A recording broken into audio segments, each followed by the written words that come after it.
आणि या क्षणाची एक महत्त्वाची बातमी ती म्हणजे ठाणे, रायगड, पालघर आणि नाशिक जिल्ह्यामधील वाहतूक कोंडीबद्दल मुख्यमंत्र्यांनी आज सह्याद्री अतिथीगृहामध्ये बैठक सुरू केलेली आहे। या बैठकीमध्ये मुख्यमंत्र्यांनी अधिकाऱ्यांना चांगलंच झापलंय। रस्ते दुरुस्तीच्या कामामध्ये जर कुठल्या शासकीय यंत्रणांनी अडथळा आणला किंवा काम चुकारपणा केला तर त्यांच्यावरती FIR दाखल करा असे निर्देश मुख्यमंत्र्यांनी दिलेत। स्थानिक कलेक्टर SP यांनी कामामध्ये कोणताही अडथळा येणार नाही, वाहनांची प्रवाशांची गैरसोय होणार नाही याची खबरदारी घ्यावी अशा सूचना देखील शिंदेंनी केलेल्या आहेत। अक्षय भाटकर आपले प्रतिनिधी या संदर्भात अधिक माहिती देतात। अक्षय, खरं तर वाहतूक कोंडी ही मोठी समस्या बनलेली असताना मुख्यमंत्र्यांची एक महत्त्वपूर्ण बैठक आणि जे अधिकारी आहेत त्यांना देखील सूचना करण्यात आलेल्या आहेत। काय होतंय या बैठकीमध्ये?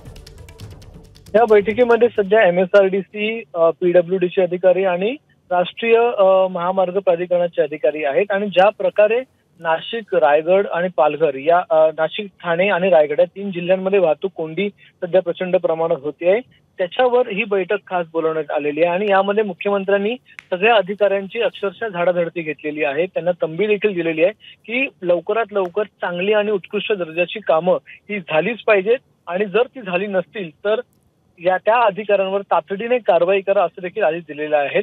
सोबतच rapid quick setting hardener with M हे जे सोल्युशन आहे ते वापरून ताबडतोब मुंबई नाशिक हायवे असेल किंवा JNPTचा रस्ता असेल या सगळ्या रस्त्यांवर सध्या हे सोल्युशन वापरा आणि ताबडतोब रस्त्यांवरचे खड्डे हे बुजवा असे देखील आदेश हे मुख्यमंत्र्यांनी दिलेले आहेत। आणि स्थानिक जे कलेक्टर आहेत SPI ज्यांना देखील सांगितले आहे की या कामामध्ये कोणताही अडथळा येणार नाही, याची जबाबदारी तुमच्यावर आहे, त्यामुळे तुम्ही त्या पद्धतीने काळजी घेऊन ही कामगिरी करा।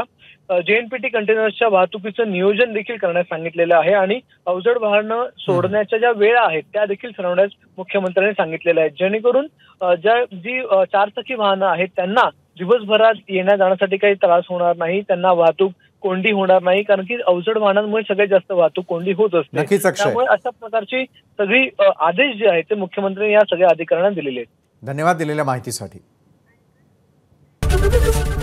ABP माझा, उघडा डोळे बघा नीट।